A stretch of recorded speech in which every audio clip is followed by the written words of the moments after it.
Oui, c'est un documentaire, c'est une conversation, mais qui est essentiellement, quasiment uniquement animé, illustré par des dessins que j'ai faits. Il y en a quelques-uns qui sont dehors, donc c'est vraiment les dessins qui ont été filmés. On les voit projetés parfois en négatif, c'est juste, ils sont juste inversés, mais tout est fait sur du papier, sur une table lumineuse avec une petite caméra à 16 mm, enfin ça pourrait être une caméra digitale, mais c'est vraiment un équipement ultra minimaliste, et voilà, donc pour moi c'était un travail qui a pris beaucoup de temps, mais qui n'était jamais contraignant, qui était toujours une sorte de bouffée d'oxygène par rapport aux autres films que je faisais ou que je terminais au même moment. J'ai pris beaucoup de plaisir, j'ai eu beaucoup de liberté, et voilà, j'ai eu la chance de pouvoir parler avec ce grand penseur, et ben, j'espère que ça va vous plaire, et je reviens après pour répondre à vos questions. Voilà, c'est compliqué. La question Alors, je la fais en 3 phases peut-être. Est-ce que vous avez rencontré ces limites du langage justement dans la création de vos films, à savoir que justement le langage est cloisonné et ne permet pas d'exprimer tout ce qu'on peut avoir présent dans notre cerveau, grosso modo. Ouais, il parle plutôt de ce que vous dites, il parle plutôt de notre compréhension du monde extérieur. Et il est très très véhément par rapport aux généralisations qui sont faites dans la linguistique et la philosophie et la psychologie moderne, qui ont des simplifications que lui réfute. Alors, par rapport à moi, déjà quand j'ai fait le film, j'essayais de comprendre cette pensée qui me paraît difficile à comprendre, et essayer de comprendre pourquoi c'était aussi important pour lui. Je pense que, en tout cas pour lui, ce qui est important, c'est qu'on n'est pas on n'est pas encore au stage, à l'étape qu'on avait dans le siècle des Lumières, ou même au niveau de Galilée, par rapport à la science traditionnelle. Donc, par rapport à moi, je me pose des questions sur le langage cinématographique et tout ça, mais je ne sais pas si c'est vraiment relié à ce qu'il évoque. A lot is being learned about language acquisition. The more intensively the topic is studied, the more sophisticated the research techniques, the more we learn that children know quite a lot of language, much more than you would expect, before they can exhibit any of that knowledge. The direct evidence about this, and there's also indirect evidence. Pourquoi on voit une succession de plans séparés et qu'on peut finalement absorber, oublier le fait que ce soit fragmenté pour ressentir une histoire, une continuité. Et j'ai pas forcément les réponses, mais c'est des questions que je me pose tout le temps. Savoir, est-ce que mon film raconte une histoire? Est-ce que finalement on voit pas que des bouts? Moi, ma perception personnelle, c'est que, j'ai une théorie très personnelle, c'est que comme je fais beaucoup de rêves très, parfois lucides et très vifs, très précis, je me dis que peut-être, disons que dans la réalité, on voit quand même une continuité de choses, il n'y a pas de cut. On vit des séquences sans cut. Et dans les films, il y a des coupures. Et dans les rêves, il y a aussi des coupures. Et pourtant, on les voit comme une continuité. Alors je me suis dit que peut-être, parce qu'on avait cette faculté de rêver, on pouvait absorber les films et les comprendre comme une continuité. Mais je ne sais pas si ça représente exactement ce que lui veut dire. Mais c'est un problème. Souvent je regarde le film, je n'ai pas fait ce soir, mais souvent je regarde le film encore et encore pour essayer de comprendre ce problème qui est aussi important que ça pour lui, et qui pour nous en général, on ne se pose pas trop la question. Je crois qu'il y a un élément que j'ai cru comprendre, c'est que dans la majorité des explications qu'on donne par rapport à ce problème, on pense que il y a une sorte de réalité à l'extérieur que le cerveau comprend Mais là, je vais dérailler, je ne sais pas exactement comment expliquer. Mais que pour lui, ça se passe dans la tête et qu'il y a une relation avec le monde extérieur qui est trop complexe pour l'instant pour pouvoir l'expliquer. And it just sort of fell together. You have this system of digital infinity. It's a procedure of some sort that generates an infinity of structured expressions. That's a generative grammar, in fact, that's all it is. Mm-hmm. So that ought to be the core of the study. And then comes the question, well, okay, what is it? Then you run into the problem I mentioned before. As soon as you try to do it, you find that in order to deal with the data that's available, it has to be extremely complex and intricate.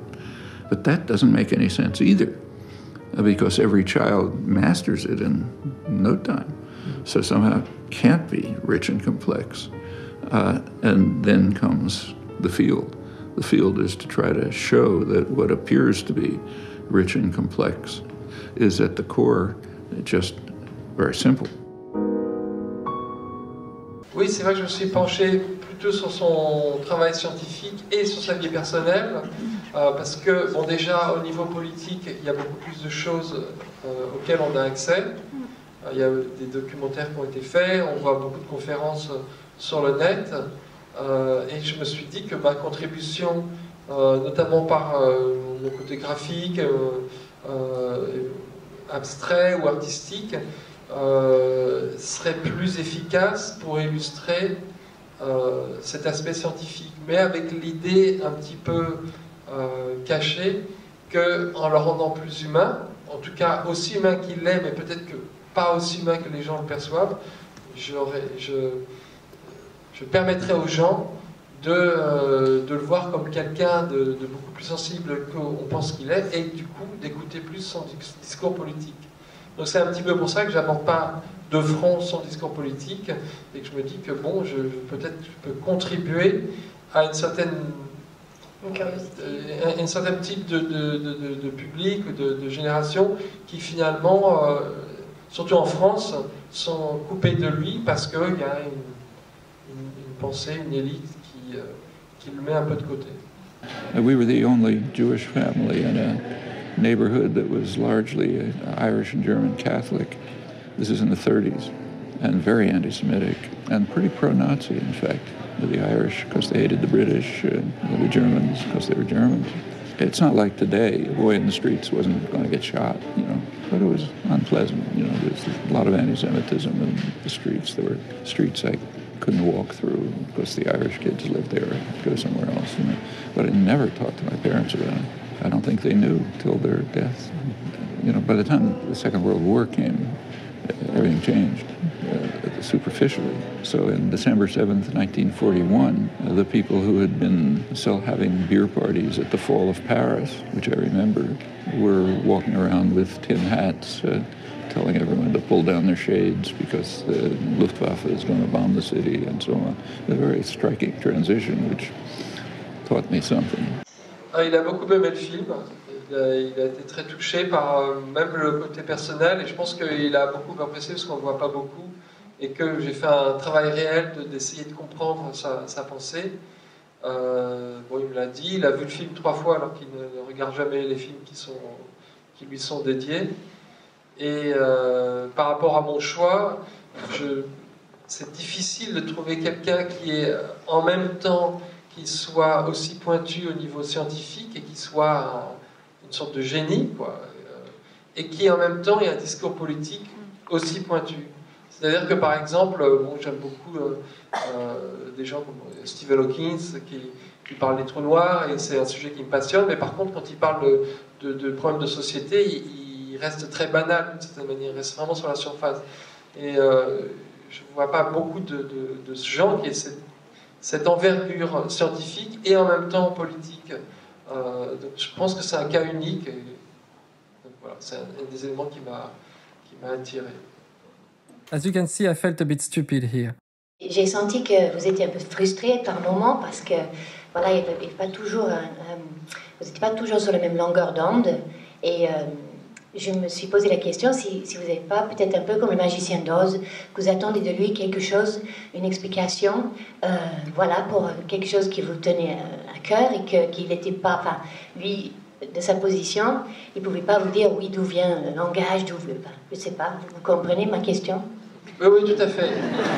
C'est-à-dire que quand j'essaye de toucher à des sujets plus psychologiques ou sentimentaux, enfin notamment psychologiques, lui, un de ses combats, c'est de lutter contre les raccourcis psychologiques. Donc, il coupe court à des choses. Bon, quand on parle d'aspiration, lui, il veut parler du PET, par exemple. Donc, il emmène la réponse vraiment là, alors qu'il ne répond pas vraiment à ma question.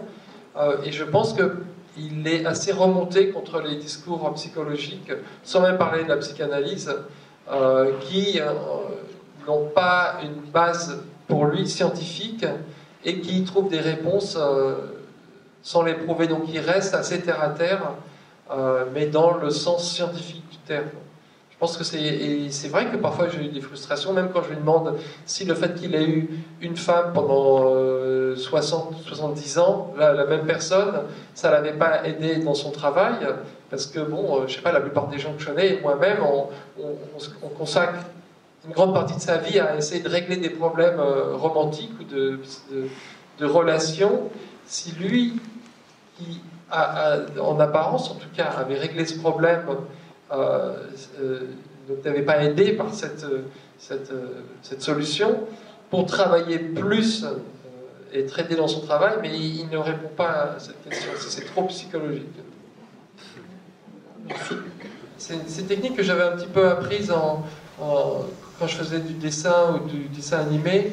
J'écoutais beaucoup de livres audio, et il y avait une sorte d'imprégnation de ce que j'entendais dans le dessin, et donc je voulais un petit peu utiliser ça. Par exemple, à l'époque où le téléphone était fixe, on faisait des gribouillages sur des carnets ou sur la table, et c'est une chose qui s'est un peu perdue et que je regrette.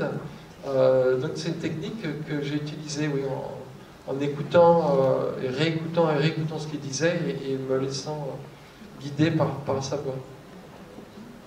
Est-ce que vous savez quelle langue il parle? Puisque j'ai essayé de trouver sur Internet, mais je n'ai pas trouvé. Combien de langues il parle Non, j'ai pas pensé à lui demander. Je me pose la question parce qu'il connaît... je pense qu'il connaît pas mal de langues, mais il ne se lance pas trop là-dessus. Par exemple, il parle très bien l'hébreu, mais quand j'ai vu une interview où il était allé en Israël, une des rares fois, et il ne voulait pas parler l'hébreu. Je sais que c'est peut-être pour pas... Il est tellement critiqué là-bas, bon, parce qu'il critique ce pays, mais on n'a pas beaucoup parlé de ça. C'est vrai que c'est une des questions que j'aimerais bien lui poser maintenant, comme au niveau de l'acquisition de la deuxième langue, comment ça se passe par rapport à l'acquisition de la langue maternelle. Et c'est un des emails que j'aimerais bien lui envoyer maintenant. Ben, en fait, j'avais plusieurs modèles, dont un qui est le Mystère Picasso de Henri-Georges Clouzot, où il y a deux esprits très différents qui s'associent pour créer un objet nouveau. Et je me suis dit que le dessin, l'animation, c'était quelque chose auquel il était étranger. Donc d'une certaine manière, il n'y avait pas de confrontation comme ça, directe, parce que ce que je pouvais apporter, notamment avec l'animation, lui était étranger, et que je ne serais pas jugé trop durement, et que d'une certaine manière, elle apprécierait. Bon, en gros, je l'ai rencontré parce que je visitais le MIT, l'Institut technologique du Massachusetts, et comme j'étais très sensible à ses idées sur la politique, sur la créativité et sur la science, donc j'ai commencé à lui parler, et puis bon, je lui ai proposé de faire ce film, il a accepté immédiatement. Mais le fait d'utiliser l'animation, et notamment le fait de faire 12 dessins ou 24 dessins par seconde, je trouvais que ça pouvait un petit peu équilibrer notre différence de connaissances, de savoir, qui était énorme. Donc l'animation m'a servi un petit peu à ça, et je pense qu'il a été sensible à ça. Et il ne connaissait pas votre filmographie, donc? Non, non, pas du tout. Mais sa secrétaire était fan de mes films. Ça m'a aidé. Bien, merci. On tourne des tonnes de rushs et puis après il faut... c'est-à-dire qu'on ne s'engage pas au moment du tournage. On prend plein d'options et puis après on se dit que plus tard on va faire le tri Et moi j'avais envie, comme je le fais souvent dans mes films, de m'engager sur le choix des moments que je filmais, même si c'était un peu aléatoire. Je voulais aussi utiliser la même caméra pour faire les animations que pour le tourner, ce qui paraît un peu abstrait, mais pour moi c'était une certaine raison importante. C'est une caméra que je connais très bien, que j'ai achetée en 1986, avec laquelle j'ai fait tous mes premiers films, qui est très flexible pour l'animation, mais au niveau de la vue réelle, elle est quand même assez contraignante, bien qu'elle permette une grande liberté, parce qu'on n'a pas besoin d'électricité, on est complètement autonome, mais seulement il faut la remonter, il faut remonter le ressort, et puis on peut filmer que des fragments de 20 secondes, et puis après il faut changer la bobine toutes les 2 minutes. Mais j'avais en tête depuis très longtemps de faire un film où je ne ferais qu'enregistrer le son et de prendre des photos quand ça me chanterait, quand j'aurais l'idée, et avec le bruit de l'appareil photo dans la bande son, resynchroniser les photos. Et c'est un petit peu cette technique que j'ai appliquée. Et en même temps, je trouvais que c'était bien de faire les choix, comme je disais, même de façon arbitraire, et pas revenir dessus.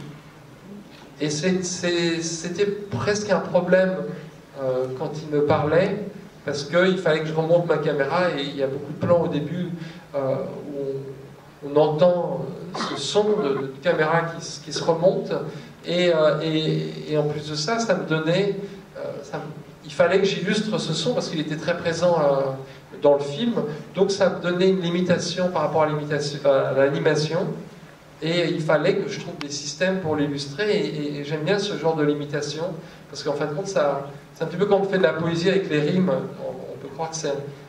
Bon, je ne pratique pas ça, mais que c'est une limitation, mais en même temps, cette limitation permet une plus grande liberté au niveau de l'expression, de manière paradoxale, mais vraiment réelle, et je pensais que cette limitation me permettrait de trouver des idées au niveau de l'illustration qui m'aideraient. C'est ce que j'ai fait.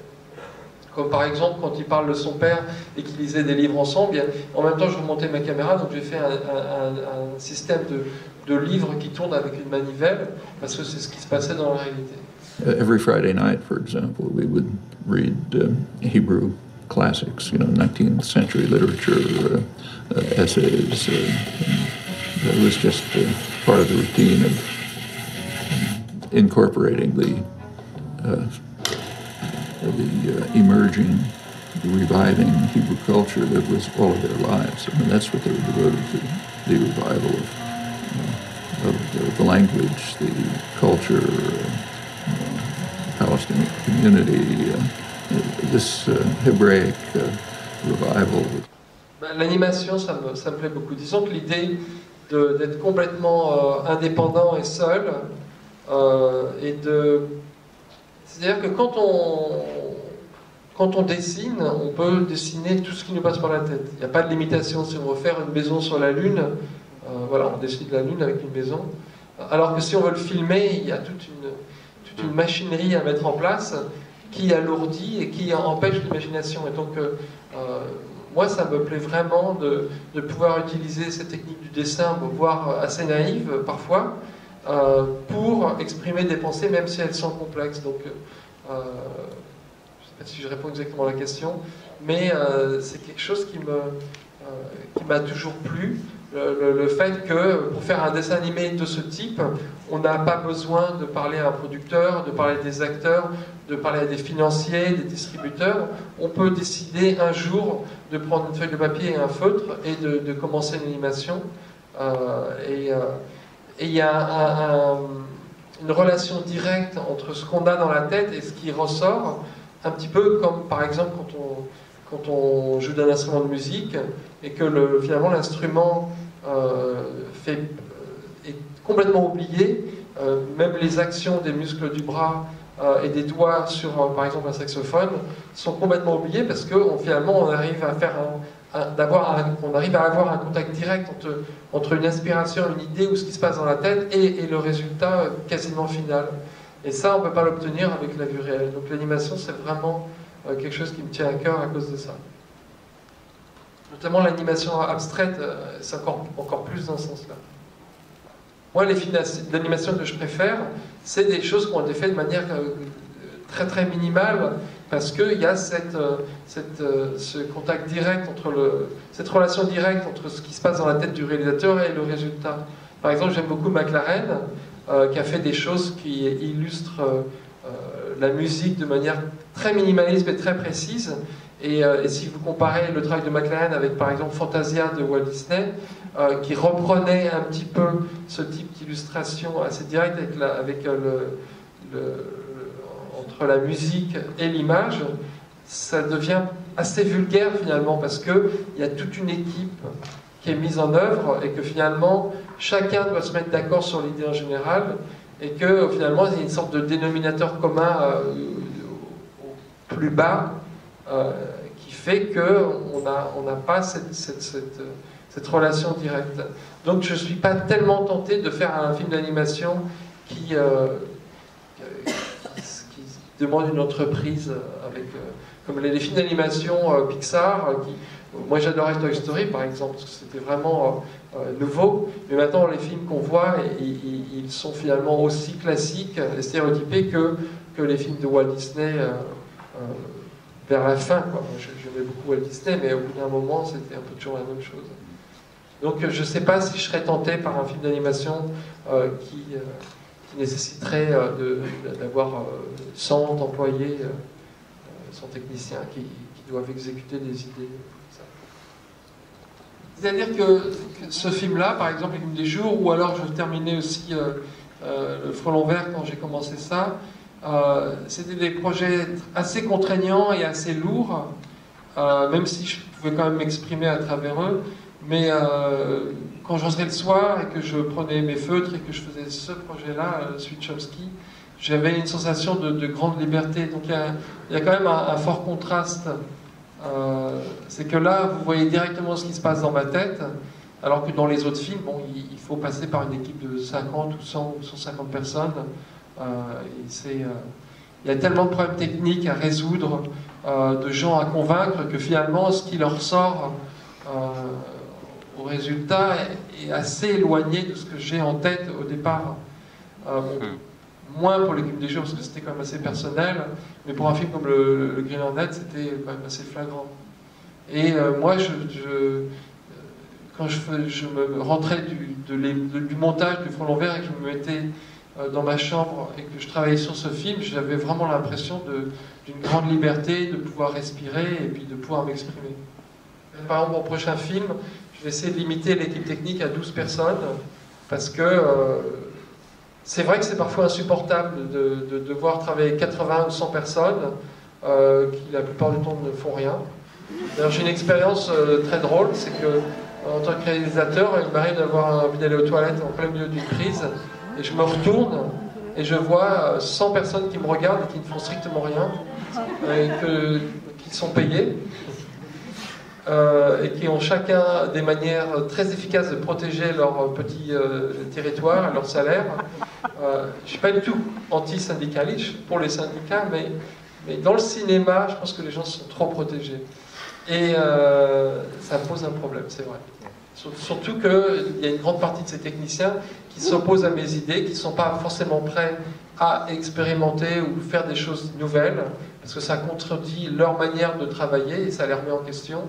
Et le travail d'essayer de les convaincre à essayer de faire des choses différentes est épuisant. Donc, effectivement, c'est comme une grande respiration que je peux faire un film comme ça. Et avec l'expérience que vous n'avez pas réussi à trouver des gens autour de vous, justement, qui peuvent rentrer dans votre fonctionnement? Si, mais par exemple, sur le film des jours, je pourrais à peu près isoler 10 personnes qui ont vraiment compris ça, mais les 90 autres, non, ils n'ont pas compris. Alors c'est pour ça que le prochain film que je vais essayer de réaliser, je vais prendre que ces 10 personnes, et on va voir ce que ça va donner. Et on peut savoir ce que c'est? C'est un script que j'ai écrit assez personnel sur 2 adolescents qui se construisent une voiture. C'est un peu plus que ça, mais c'est vrai comme ça. Par exemple, je me suis acheté la caméra qu'on a utilisée pour l'équipe des jours, qui s'appelle une Red Epic. C'est une caméra très très performante. Simplement, on peut l'utiliser d'une manière très brute, très simple, mais l'assistant caméra, il vous rajoute des porte-filtres, des trucs pour faire le point à distance, des trucs dans tous les sens, ce qui fait que vous êtes complètement bloqué et ça devient une machine énorme, alors que la caméra en soi elle est toute petite. Et moi je me la suis achetée comme ça, dans ce prochain film et dans peut-être les autres. Je dirais, ben voilà, c'est cet objet que vous devez utiliser, il n'y a rien à rajouter, maintenant débrouillez-vous avec, et je suis sûr et certain que non seulement on travaillera plus vite, mais ce sera plus beau.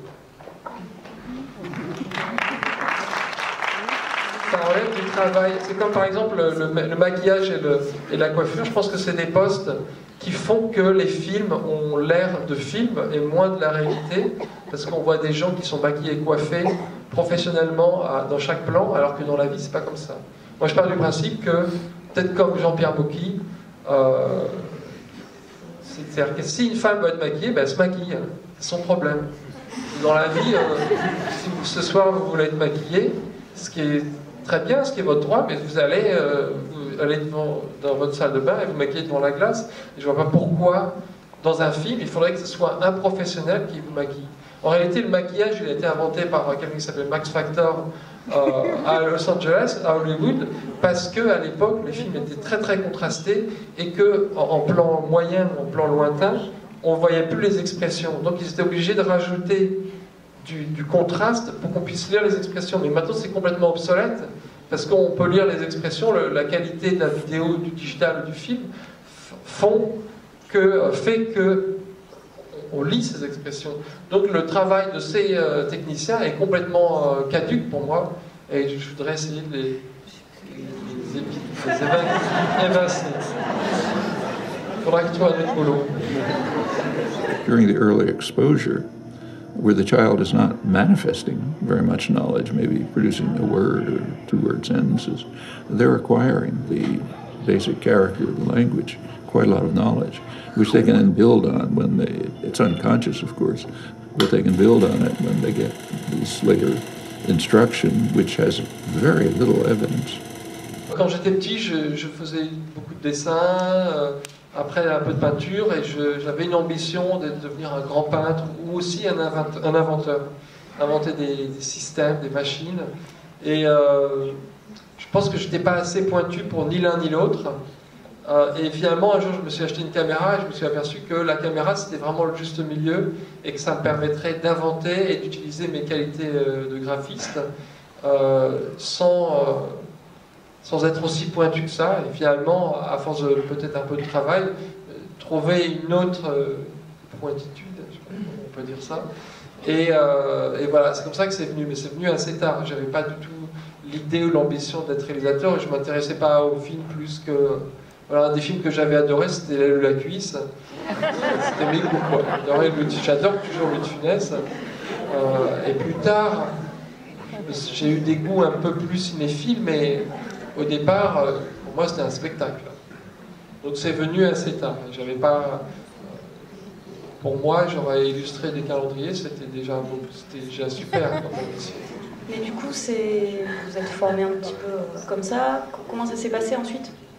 Alors, j'avais un colocataire dans mon appartement qui s'appelle Jean-Louis Bonpoint et qui avait du matériel et qui était monteur aussi et qui m'a un petit peu enseigné un petit peu la passion du cinéma. Il avait 2000 cassettes VHS dans sa chambre, il prenait toute la place de l'appartement, c'était assez énervant. Mais en même temps, on se regardait des fois La Talente de Jean Vigo, des films de Jean Renoir, et puis on alternait avec Le Gendarme de Saint-Tropez, et on aimait les deux, et lui m'a un petit peu donné ce goût du cinéma, et en même temps il m'a prêté un peu son équipement, son matériel pour faire mes propres films. Donc je lui dois une fière chandelle, il m'a un petit peu mis sur les rails.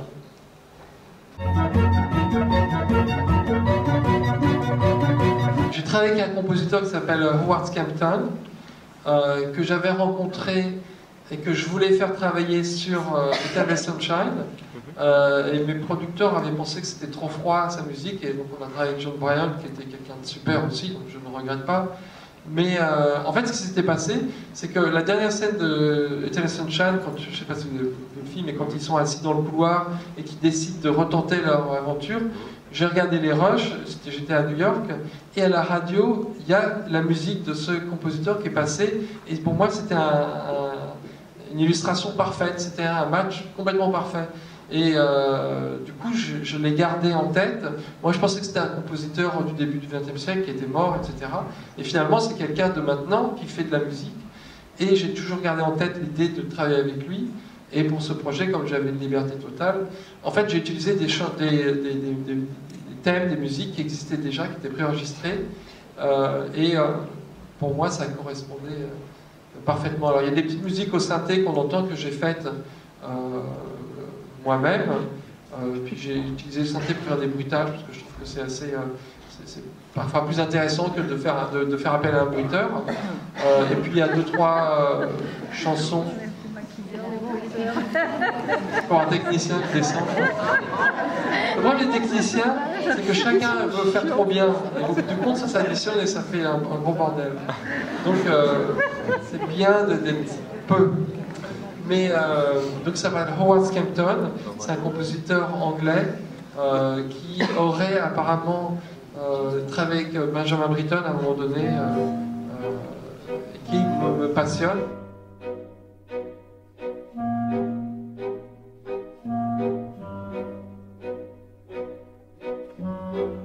Et un des moteurs pour finir ce film, c'est que je voulais absolument qu'il le voie fini, et que, par exemple, Howard Zinn, qui était un de ses meilleurs amis, qui était aussi un très grand activiste, qui vient plus de l'histoire que de la science, et qui est mort à 80 ans tout d'un coup.